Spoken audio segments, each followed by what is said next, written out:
Good evening. कैसे हैं आप लोग? पहले तो बोलना चाहूँगा कि पूजा के बाद बहुत दिनों के बाद वीडियो आ रहा है। लास्ट वाला वीडियो जो आप लोग देखे थे उसमें जितना भी प्यार दिए थे बहुत अच्छा लगा है। और उसके साथ साथ एक चीज़ मैं बोलना चाहूँगा कि आज फिर से जॉयस बाइक पॉइंट पे आ गया हूँ, लेकिन सिर्फ एक ही बाइक को कवर करने में, और वो तो आप लोग थंबनेल देख के पता चल ही गया होगा। By the way SSNB vlogs में आप लोगों का स्वागत है। लाइक कीजिए, शेयर कीजिए, कमेंट कीजिए, अगर अच्छा लगे वीडियो को शेयर भी कीजिए। उसके साथ साथ मुझे फेसबुक और इंस्टाग्राम में फॉलो भी कीजिए। और एक छोटा सा सब्सक्राइबर है जो बहुत दूर से आया है, आ जाओ आ जाओ आ जाओ आ जाओ आ जाओ। तुम्हारा नाम बोलो पहले। मेरा नाम है देवोजीत। मैं बागुआटी से आया साइकिल लेके बागुआटी से आ गया यहाँ पर, और आके मुझे बोल रहा है कि आप ये हो ना। मैंने बोला हाँ मैं ये हूँ। तो बाइक देखने को आया है। मैं बोला हूँ मैं छोड़ दूँगा तुम्हें घर, लेकिन बोल रहा है नहीं मैं साइकिल लेके ही जाऊँगा। तो देखो कितना पैशन, इस एज में कितना पैशन। अभी से पैशन होगा तो सब कुछ होगा। तो चलिए कुछ सिनेमैटिक शॉट्स देखिए और वीडियो को एंजॉय कीजिए।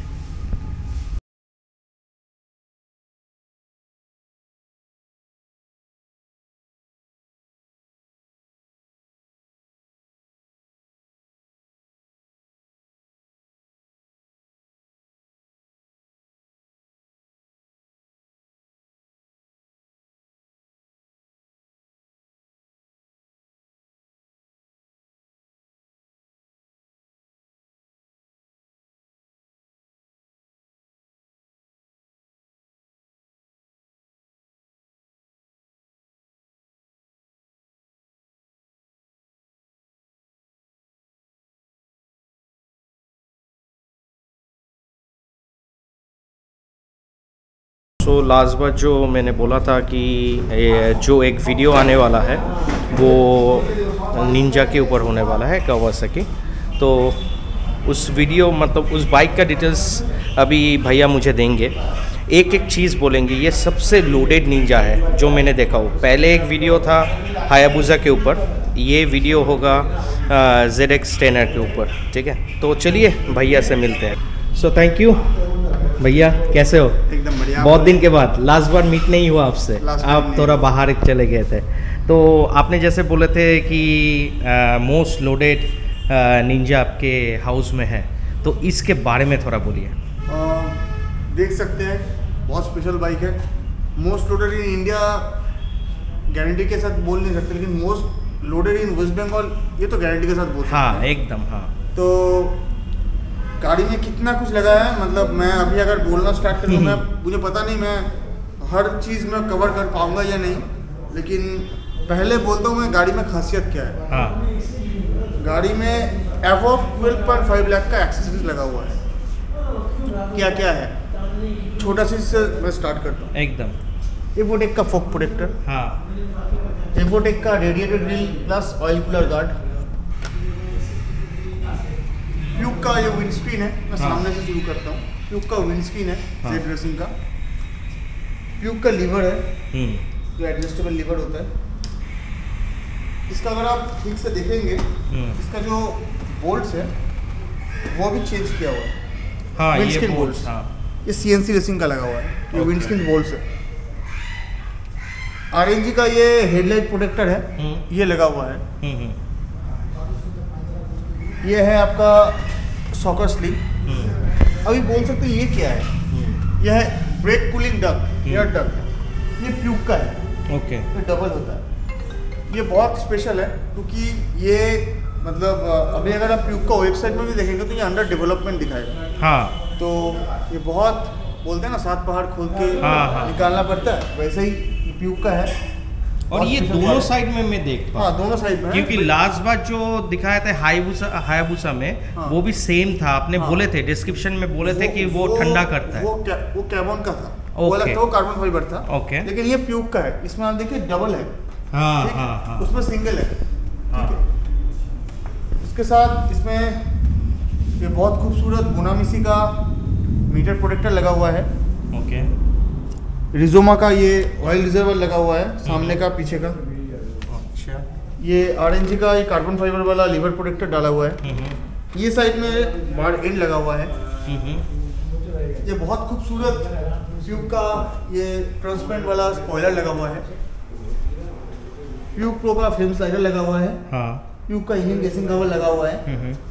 ट्यूब में ये जो ऑयल का जो इंजन ऑयल का जो कैप होता है वो भी ट्यूब का ही लगा हुआ है। ट्यूब का ये फुटरेस्ट लगा हुआ है। इसमें ट्यूब का ये एग्जॉस्ट प्रोटेक्टर लगा हुआ है। अच्छा। दो सेट। और ये और एक एग्जॉस्ट प्रोटेक्टर लगा हुआ है एग्जॉस्ट को प्रोटेक्ट करने के लिए। ये है एवोटेक का स्विंगम प्रोटेक्टर। RNG का रियर बॉबिन, कावासाकी का भी है, 2 बॉबिन लगा हुआ है। मेन जो चीज़ है एग्जॉस्ट क्या है, इसमें एक्रापोविक का एग्जॉस्ट लगा हुआ है, ये कार्बन लाइन बोला जाता है। उसके साथ ये एक्रापोविक का ही टाइटेनियम डिकेट पाइप है। एग्जॉस्ट 1,39,000 का होता है। डिकेट पाइप होता है 1 लाख। डिकेट पाइप जो होता है उसका प्राइस होता है 43,000। तो टोटल अगर देखेंगे तो 1,39,000 प्लस 43,000 1,80,000 के ऊपर चल जाता है सिर्फ एग्जॉस्ट। अभी इसका जो एग्जॉस्ट का जो हैंगर है वो भी एक्रापोविक का ही लगा हुआ है, कार्बन फाइबर का है। इसका जो रियर सस्पेंशन है, शॉकर है, वो भी इलेक्ट्रॉनिक ओलिंस का लगा हुआ है, जो कि तो जैसे इसमें एक्रापोविक का ये कार्बन फाइबर वाला ये एग्जॉस्ट हैंगर भी लगा हुआ है। उसके साथ इसमें ओलिंस का ये इलेक्ट्रॉनिक सस्पेंशन वो भी डाला हुआ है, जो ओलिंस का है। अच्छा, इलेक्ट्रॉनिक सस्पेंशन मतलब ये ऊपर नीचे होता है क्या, ऐसा कुछ? नहीं, ये इलेक्ट्रॉनिकली एडजस्ट होता है। हाँ, ये इलेक्ट्रॉनिकली एडजस्ट होता है, तो यही 2.5-3 लाख का होता है। हाँ। इसके साथ इसमें ये लुई मोटो का सीट लगा हुआ है, सुपर कंफर्ट सीट। ट्यूब का सीट कवर लगा हुआ है, सैवेज का टेल टाइडी लगा हुआ है। और अभी इसमें अगर आप इस साइड में आएंगे तो आपको ये स्पॉकेट जो है, रियर स्पॉकेट जो है, ये जो सामने वाला जो स्पॉकेट है, ये आपको ये सी थ्रू स्पॉकेट मिलेगा देखने में। ओके। ये बाहर से दिखता है। हाँ। ये RNG का स्ट्राइचर शू लगा हुआ है। इसमें RNG का ट्रैक्शन पैड लगा हुआ है। ये चेसी पैड जो है ये भी RNG का लगा हुआ है, इस साइड में भी दिखे लगा हुआ है। इसमें इसका जो ग्रिप है ये भी हीटेड ग्रिप लगा हुआ है, जो टेनर में नहीं आता है। हाँ, ये हीटेड ग्रिप लगा हुआ है। और ये कावासाकी का OEM है। अगर आप देखेंगे तो ये देखिए, ये कावासाकी का OEM हीटेड ग्रिप है, ये भी लगा हुआ है। मतलब ये कहीं पर, मतलब विंटर में कहीं पर राइड करने में अगर इसमें हिलटिक का ये सर्वोडी लिमिटेड लगा हुआ है, देखेंगे तो इधर।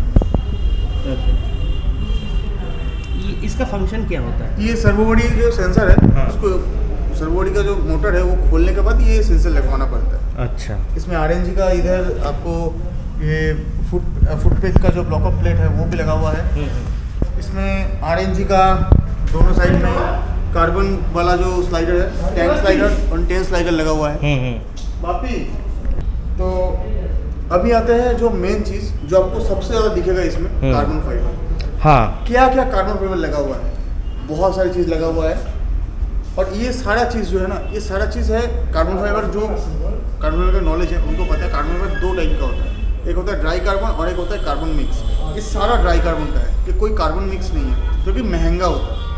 तो कार्बन फाइबर में ये जो चेसी कवर है वो कार्बन फाइबर का लगा हुआ है। ये सब फ्रेम कवर ये भी कार्बन फाइबर का लगा हुआ है। इसमें रियर हगर लगा हुआ है, कार्बन फाइबर। हाँ, ये भी कार्बन फाइबर ही देखते हैं। इधर स्विंगम जो है, स्विंगम कवर वो भी कार्बन फाइबर का है। इधर चेन कवर जो है वो भी कार्बन फाइबर का है। सारे कैबन का है। इसमें जो हील गार्ड है ये भी कार्बन फाइबर का है। इसमें जो सामने का जो ये मीटर साइज पैनल है ये भी कार्बन फाइबर का है। तो आप, और गाड़ी में मेन चीज़ जो है, पूरा गाड़ी PPF किया हुआ है। PPF किया हुआ, इसका पेंट भी प्रोटेक्टेड है। और इसमें आप सामने आएंगे तो ये आपको एक बैजिंग दिखेगा, RC ट्यून्स। इसमें स्टेज 2 ट्यून किया हुआ है। इसका मतलब क्या है? गाड़ी का BHP बहुत ज़्यादा बढ़ गया है। ओके। इसका पावर नॉर्मल टेनर से बहुत ज़्यादा है। और एक चीज़ मैं मिस कर गया, ये जो टैंक पैड है ये भी कैबन का है, जो कि 18,000 का है। ये सिर्फ टैंक पैड, सिर्फ ये वाला टैंक पैड सिर्फ 18,000 का, 18,000 का है। तो आप हिसाब लगा सकते हो। इसमें जो एग्जॉस्ट का जो ये है कवर है, हीट कवर है, ये भी कैबन का है, कार्बन फाइबर का। ये भी अलग से खरीदना पड़ता है। तो आप देख सकते हैं गाड़ी में क्या क्या चीज़ लगा हुआ है। तो मतलब इतना सारा एक्सेसरीज के साथ ये गाड़ी बहुत ही लिमिटेड है, और मतलब ऐसा गाड़ी हम लोग बता नहीं पाएंगे कि नेक्स्ट कब आएगा ये जाने के बाद, तो शायद ही आएगा। तो ये गाड़ी हम लोग के पास अवेलेबल है। अभी नया 10R का सबको प्राइस है पता है कि गाड़ी का प्राइस हाइक हुआ है, 21.5 लाख प्राइस हो गया है। आप अगर स्टॉक 10R लेने जाएंगे तो ये गाड़ी का जो प्राइस हम लोग के पास है, आस्किंग प्राइस है, वो ऑन रिक्वेस्ट है, जो हम लोग ऑन टेबल, हाँ ऑन टेबल जो सीरियस बैड है उसके साथ डिस्कस करेंगे। ओके भैया, एक चीज़ आपसे पूछना है, ये जो आप जो बोलते हो ना आप लोग, जो मतलब साइलेंसर होता है, ये इसका हेडर और ये पूरा मतलब कुछ होता है अलग और कुछ होता है, इसका फंक्शन क्या होता है? ये स्लिप ऑन डिकेट सिस्टम बोलता है इसको। अच्छा। इसका हेडर जो है वो चेंज नहीं है। हाँ। इसमें कैटेलिटिक कन्वर्टर जो है उसको रिमूव किया गया है, इसको डिकेट पाइप से। तो 10R का जो कैटेलिटिक कन्वर्टर है वो अलग से खुल जाता है, 6R का जब खुल जाता है तो उससे आपका इसमें आप डिकेट कर सकते हैं। लेकिन आप अगर Z900 हो गया, S1000 हो गया, इसमें आपका कैटेलिटिक कन्वर्टर है जो सील्ड होता है जो हेडर से, तो आपको वो हेडर को आपको रिमूव कर नहीं सकते, उसको करने के लिए आपको हेडर को काटना पड़ता है, क्योंकि करना नहीं चाहिए। तो 10R का अगर देखेंगे तो इसका जो स्टॉक हेडर है वही टाइटेनियम का है। तो 10R का अगर आप नहीं भी चेंज करते, डिकेट करने से ही वो फुल सिस्टम जैसा बिहेव करता है। तो लेकिन आप अगर S1000 चला रहे हो, Z900 चला रहे हो, तो उसमें आपको फुल सिस्टम करना पड़ेगा, क्योंकि नहीं तो आपको मतलब या तो आपको स्लिप ऑन लगाना पड़ेगा जिसमें आपको मतलब मज़ा नहीं आएगा, उसके लिए आपको फुल सिस्टम ही चाहिए होता है। तो ये होता है, जैसे इसमें आपको मैं बोला आपको डिकेट सिस्टम लगा हुआ है। हाँ। लेकिन अगर आप ये S1000 होता तो इसमें आपको फुल सिस्टम करना पड़ता है। फुल सिस्टम करना पड़ता है। थैंक यू भैया इन्फॉर्मेशन देने के लिए। सो जो लोग आप लोग इंटरेस्टेड है, लास्ट वाला वीडियो आप लोग जो देखे थे बहुत प्यार दिए थे। 2 बाइक था, सुपर बाइक सुजुकी हायाबुसा के ऊपर, एक बहुत ही लोडेड था और एक नॉर्मल था, जनरेशन 3 वाला था। तो यहाँ पर भी 10R अवेलेबल है। फिर भी एक चीज़ मैं बोलना चाहूँगा, फ़ोन में इंफॉर्मेशन आप ले सकते हैं, प्राइस का नेगोशिएशन फ़ोन पे नहीं होता है, हर वीडियो में बोलता हूँ। वेबसाइट में सारा डिटेल्स रहेगा, आप लोग अगर देखना चाहते हैं बाइक को आके देखिए, भैया से बात कीजिए, उसके बाद आप अपना ये बाइक ले सकते हैं। चलिए वीडियो को एंड तो ज़रूर करेंगे, उसके बाद उससे पहले ये वीडियो एंड करने से पहले गाड़ी का जो साउंड है वो सुन लेते हैं। अगर वीडियो अच्छा लगे लाइक शेयर सब्सक्राइब कीजिए।